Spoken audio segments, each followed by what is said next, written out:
Good afternoon friends, welcome to another blog. কিছুক্ষণ আগে এই আমাদের পাতারকান্দির বিধায়ক কৃষ্ণেন্দু পাল মহাশয়ের একটা ফেসবুক পোস্ট দেখে খুবই আনন্দিত হলাম।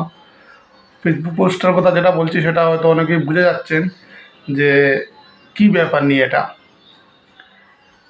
উনি লিখেছেন, thank you honourable chief minister of Assam doctor Himanta Biswa Sharmaji and honourable union minister for road transport and highways Shri Nitin Gadkariji for sanctioning the one-time improvement project of the Silchar Churaibari section of NH 37 new from 0000 kilometer মানে Karimganj to Ulukandi 12.500 via Sribhumi town of Sribhumi district. আর এই প্রজেক্টের জন্য total 43 crore 50 lakhs and 52,000 rupees মানে 43 কোটি টাকা বা 43.5 কোটি টাকা স্যাংশন করা হয়েছে 12.5 কিলোমিটার জায়গা কাজ হওয়ার জন্য। আমরা মানে এই যদি কাজটা সত্যি সত্যি যদি বাস্তবায়িত হয় তাহলে কিন্তু আমাদের অঞ্চলের যে রাস্তার যেটা দুর্ভোগ সেটা হয়তো একটু কমবে। 43 crore 50 lakhs এর টাকার কাজ সেটা কিন্তু কম না। 12.5 কিলোমিটার জায়গা কাজ যদি হয় এবং অনেক জায়গায় তো রাস্তা ভালোই আছে, শুধু রাস্তাগুলোকে ভালোভাবে মেটেলিং করতে হবে এবং ভালোভাবে মানে করে ডিপ করে করতে হবে। ব্যাপারটা হলো যে যদি উপরে উপরে কাজটা হয়ে যায় তাহলে কিন্তু হবে না, আবার নষ্ট হয়ে যাবে, বড় বড় গাড়ি যাবে, জল জমা হবে বর্ষার সময়, এমনিতেই নষ্ট হয়ে যাবে। যদি ঠিকঠাক কাজ করার ইচ্ছে থাকে তাহলে কিন্তু ওই টাকা দিয়ে অনেক সুন্দর কাজ হয়ে যাবে এবং বারবার যে নেতামন্ত্রীদেরকে দোষ দেওয়া হয় তার থেকে ওরা লাঘব পাবে এবং রেহাই পাবে এবং আমরাও অনেকটা আরাম পাবো। মানে আমাদের ভাবতে একটু খারাপ লাগে যে অন্যান্য জায়গাগুলোর রাস্তার কন্ডিশন এত ভালো আর আমাদের অঞ্চলের রাস্তার কন্ডিশন এত খারাপ। মানে এতদিন থেকে কেন্দ্রেও বিজেপি সরকার, রাজ্যেও বিজেপি সরকার, তারপরে রাস্তাঘাটে সংস্কার হচ্ছে না, এটা কিন্তু খুব খারাপ লাগে। বাট আজকের এই খবরটা দেখে খুব ভালো লাগলো যে এত টাকা স্যাংশন হয়েছে, 43 কোটি 50 লাখ টাকা স্যাংশন হয়েছে। আর এই করিমগঞ্জ আমাদের মেইন এওসি পয়েন্ট থেকে উলুকান্দি পর্যন্ত রাস্তাটা সংস্কার হবে। দেখা যাক কী হয়, আমি তো আশাবাদী। Good morning friends, welcome to another blog. গতকাল IPL 19 বোধহয় এবার 19তম সংস্করণ ছিল। এই সংস্করণের ফাইনাল ম্যাচে RCB জয়ী হয়েছে। বিরাট কোহলি কালকে ভালো ব্যাটিং করলো। হ্যাঁ, বিরাট কোহলি। তুমি চেনো নাকি বিরাট কোহলি? আচ্ছা, তো আগে আচ্ছা, তো প্রথম 17 বছর ওরা IPL ট্রফি জিততে পারেনি। তারপর পাশাপাশি 2 বছর এক নাগালে IPL ট্রফি জিতলো ওরা। বেশ ভালো দল RCB, কিন্তু প্রথম জিততেই পারতো না ওরা। এবার ওরা 2বার পাশাপাশি জয়ী হলো। গত বছরও জয়ী হয়েছিল, এবারও জয়ী হলো। এদিকে যদি রাজনীতির কথা বলি তাহলে পশ্চিমবঙ্গে যেভাবে রাজনীতির যেভাবে বাতাবরণ তৈরি হয়েছে তাতে মনে হচ্ছে যে তৃণমূল কংগ্রেস বোধহয় বিদায় নিয়ে নেবে। ওরা ভেবেছিল দিল্লি জয় করবে ওরা, কিন্তু এরা দিল্লি জয় নয়, এরা দেশের বাইরেই চলে যাবে। অভিষেক বন্দ্যোপাধ্যায়কে যেভাবে ডিম দিয়ে ছুঁড়ে মারা হলো বা কালকে কল্যাণ বন্দ্যোপাধ্যায়কে যেভাবে মারা হলো, তাতে মনে হচ্ছে যে এরা আর পশ্চিমবঙ্গেদের ঠাঁই হবে না। এরা যে নির্যাতনটা করেছে গত 15 বছর ধরে পশ্চিমবঙ্গের মানুষের উপর, এরা এর বদলা নিচ্ছে। তবে একটা ব্যাপার যে এরকম হওয়া উচিত নয়। তাহলে কী হয়ে যাবে, তৃণমূল কংগ্রেস আর বিজেপির মধ্যে কোনো তফাৎ থাকবে না। তৃণমূল কংগ্রেস আগে এরকম নির্যাতন করতো, আর বিজেপি সরকার আমলে যদি এরকম তৃণমূলের নেতাদের উপর এরকম অত্যাচার হয় সেটাও কিন্তু ভালো ব্যাপার না। এ নিয়ে ভাবতে হবে শুভেন্দু অধিকারীকে, এ নিয়ে ভাবতে হবে বিজেপি সরকারকে। আজকে আবার পশ্চিমবঙ্গের তৃণমূল সরকারের 35 জন মন্ত্রীপদে শপথ নেবেন। আর আমাদের অসমে কবে মন্ত্রীরা শপথ নেবেন তা জানা নেই। 2-1 দিনের মধ্যে আসামের বাকি মন্ত্রীরা হয়তো শপথ নিয়ে নেবেন। কী করবে এটা দিয়ে?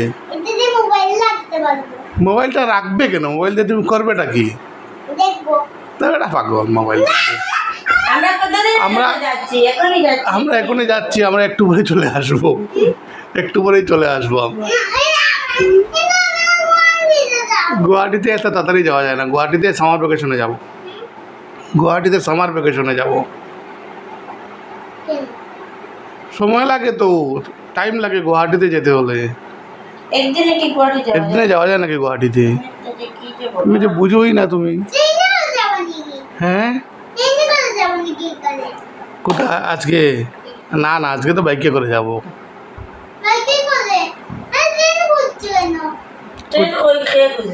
আমি গুগল ম্যাপ দেখাত লাগছে একটা জিনিস, গুগল ম্যাপ দেখাত লাগে ওর জীবনে ট্রেন দেখলাম, আমি সার্চ করলাম ফাঁক না। হ্যাঁ, একদিনে কোথায় যাওয়া, দূরে যাওয়া যায় না। কোনটার ভেতরে? বন্ধ করে নিয়েছে ওরা, এটা বন্ধ হয়ে গেছে। ভেতরে তো আমি জানি না, তো না ঢুকলে দেখবো কিভাবে আমি? হ্যাঁ হ্যাঁ হ্যাঁ, তার দিলা তুল না, তুলিলা তার একটু।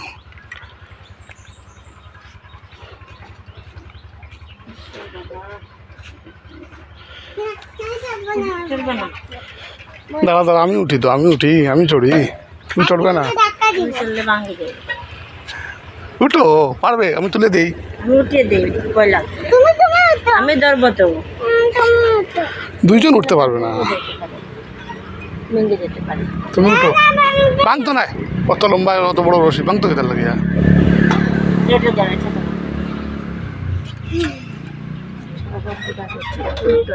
সুন্দর করে পিছনে যেতে লাগো। উঠো না, আগে উঠতে পারবে না গিয়া, তোমার দিকে ধরো তো। দাঁড়াও আমি দেই, উড়া বেটি দুলনা বলে।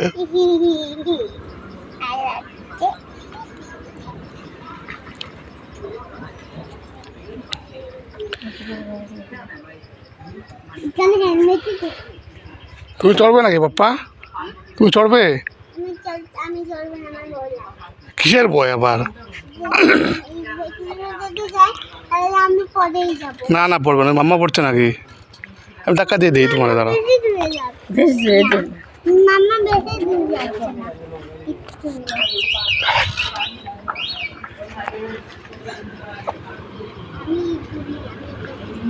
মানুষটা খেতে হয়েছে, মানুষের খেতে হয়েছে।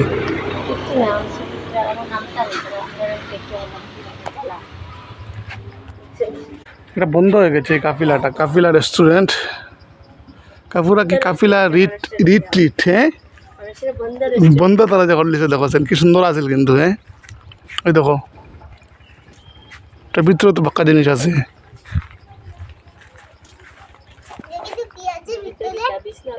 কিতা কিতা আছে ভিতরে,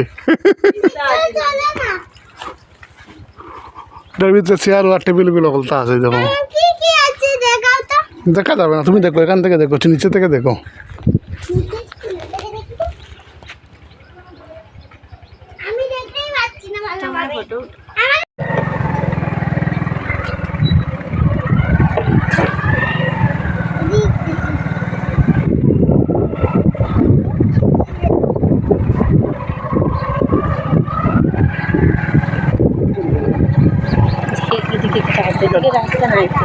না গিয়ে ঘুরিয়ে এসো।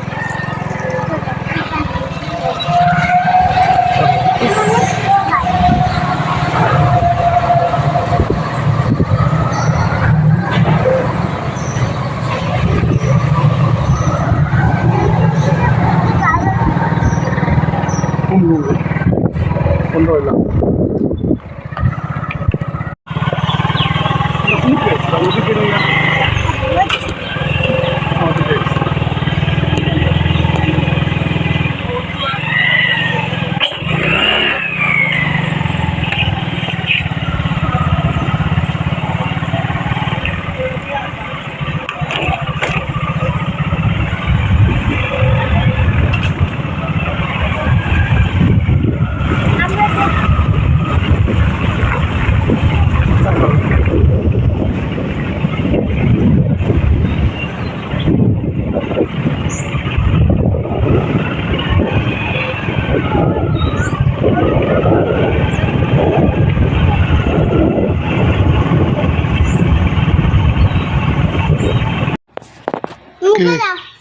না,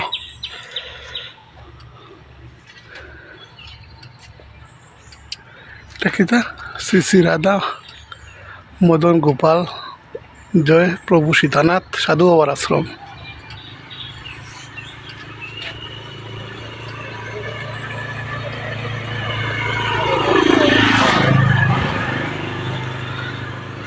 জায়গা কিন্তু কারণে সুন্দরও আছে। আগে আইসে করি মনেও পড়ে না আমার তাদিকে। পাপা তাড়াতাড়ি কেন পাপা গো, তাড়াতাড়ি কেন হয়েছে? এই যে এখানে ভারতমালার কাজ হচ্ছে, বিশাল প্রজেক্ট। কোন দিক দিয়ে যাবে সেটা তো বুঝতে পারছি না। বাংকার বানানো, এই দিক দিয়ে ভারতমালার প্রজেক্টের কাজ চলছে। কাজটা স্লোই চলছে বোধ হয়। কোন দিক দিয়ে যাবো কোন দিকে না বুঝতে পারছি না। হ্যাঁ কাও কি এটা? হ্যাঁ গান পার্টি।